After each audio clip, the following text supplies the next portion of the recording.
great fun. There was some really, it was a really nice environment, great studio, and what was lovely was the questions that were asked after I did a talk, and really, really constructive questions and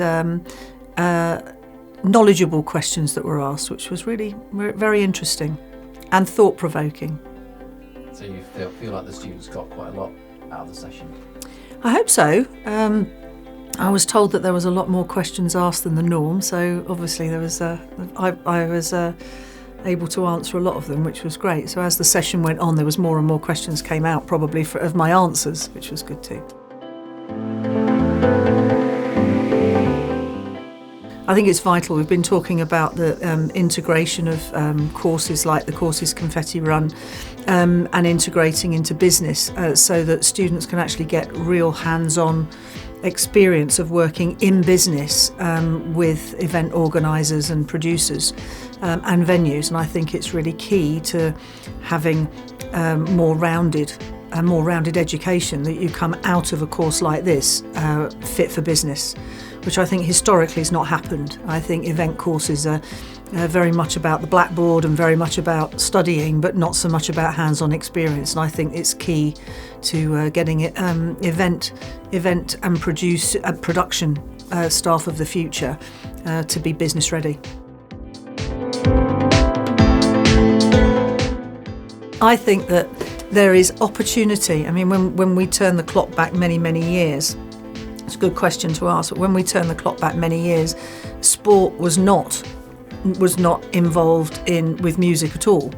And whilst you would always find people in sport that love music and people in music that love sport, the two worlds that never met. And we were one of the pioneers that helped bring that to a very different conclusion. And I think the same thing will happen in this instance. And I think that with somebody that's forward thinking, you will always find a way. And I think that, what we did for sport and music, somebody's going to take that model and take it forward into a very different way. Now it's accepted that horse racing has music after racing, and we created that. So I think it's very exciting for the future, and the music industry and sport and the way that e-commerce operates. There's things are evolving all the time. And everybody's going to be looking for new opportunities and making things slightly different and unique. And it's the next big thing.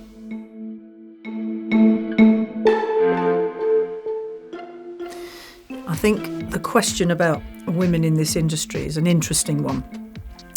I was brought up in a male-dominated sport, and nobody ever said to me, "You're a woman operating in a man's environment." I just got on with it. And I think there's a lot made of it, probably more than I would like, because I think that whilst I champion women in business and supporting women, I think that if a woman is good enough in any environment, she should succeed. And I don't think it would matter whether you're a man or a woman. If you're good enough, you'll get there. And I think that more should be made of that, and encouraging anybody, whoever they are, to be good at what they do and succeed in that environment.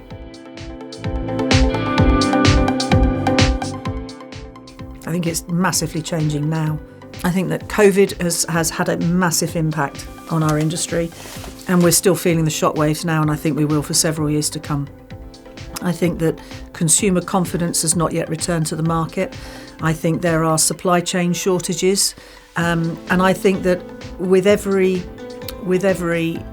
catastrophic event or every recession, or in this case what's happened with COVID, comes new opportunity.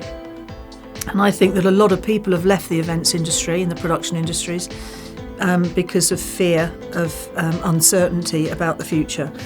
And I think what that brings with it is opportunity for the likes of students from Confetti that are graduating, and therefore being offered brand new opportunities with businesses like ours that are looking for that hunger again, with somebody who's newly graduated, who wants to get out there and wants to learn and wants to make a difference in this world. And from that is born the leaders of the future.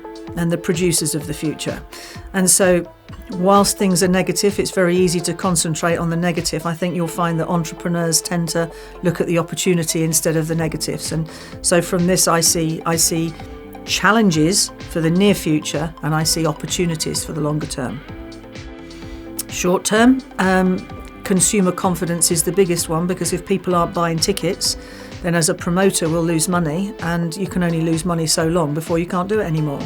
So I think that's one of the biggest challenges, is getting the confidence of the consumer that actually, we're not going to get locked down again this summer. We are going to be able to go out, and we are going to be able to go to music events. So come on, guys, buy your tickets. That's the first message that we need to get out there, and that's all from positive marketing and looking at different ways to get to consumers, to give them that confidence.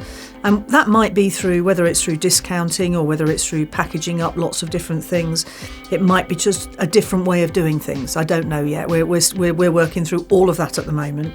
And it's not something we've ever been through in our lifetime. We've been through recessions, and the one thing that happened in the last recession was that people decided not to go on holiday, and they decided to stay home and go on family days out. So in that instance, the events industry boomed. So it's again, that was an opportunity. This time it's a very different opportunity, and people are holidaying, but a lot more people are holidaying at home. And so we hope that a lot more people will look to buy tickets locally. However, what that also means is that because of the consumer lack of confidence at the moment, people are buying their tickets later. So they're waiting to see what happens. And so we noticed last year, when we were one of the few promoters that went out, is that right at the last minute, ticket sales did that. We've never seen that before. Only at the start, when there's a really popular artist that people want to buy tickets for. So I think that's changed, where you'd have a big spike at the beginning. You still get the die-hard fan that buys their ticket early, and then things just fall off a cliff at the moment. And then at the end, they kind of went up last year. So that's a bit of a white knuckle ride for a promoter, because you don't know if you're going to, win an event or lose an event, and you don't know whether to cancel it through lack of sales or whether to ride out the wave and wait and see if people get confident towards the end. So that's a really difficult decision to make. So that's one of the big challenges. And I think the other thing is supply chain. Fuel is going up, things are getting more expensive to deliver. Things are in short supply because people who didn't go out in 2021 want to go out in 2022, artist-wise. So that means there's a shortage of equipment, shortage of engineers, shortage of trucking, shortage of everything. So and that's another challenge that we're seeing at the moment. But we tend to, at LHG, we have pretty much everything in-house. So we've even started our own trucking. We own all our own bars.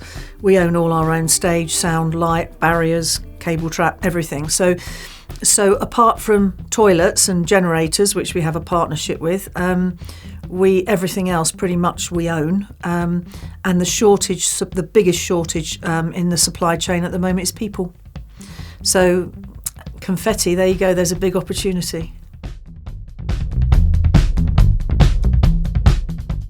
My sporting career highlights, obviously, are on paper. So my sporting career highlights is being a British champion 7 times and having achieved the first one when I was 16, becoming European champion at 18 and retaining that 4 times, and world champion and breaking the British, European and world speed records. So that's some fantastic highlights for me. And in recognition of that, receiving my MBE for services to sport. I'm very proud of what I achieved with breast cancer campaign. And in 10 years of chair of the Pink Ribbon Ball, we raised over £3 million for breast cancer research. And I became a trustee, a director of breast cancer now, and I'm very proud of that.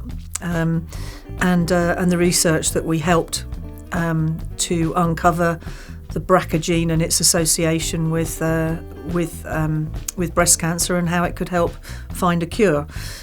So that's a very proud moment of mine. I think one of my proudest moments was I remember standing at a show down in Plymouth. I was with Rod Stewart, knowing that on the same day at the same time I had 5 shows outdoors going live at the same time. And I remember phoning each site, and by the end of it I was actually shedding tears. I did. I had a very, very proud moment as I linked all the teams together to say this is the first time it's ever happened. And that was quite an amazing moment. So I've worked with some incredible artists and loved every second of it, and continue to do so. There's some very special artists out there, and I'm very proud to have promoted a lot of them. My advice to students would be never be afraid to ask a question. There is no such thing as a silly question. There might be a silly answer, but there's no such thing as a silly question. Nobody knows it all. And if you don't ask questions, then people assume you do know it all, and that's what you end up becoming, a know-it-all. So you don't want to ever be known as that. Don't be afraid to collaborate, because the greatest ideas often come out of collaboration. And if you go on to become an entrepreneur, then never be afraid to employ somebody better than you are at any given subject, because it will make you look even better.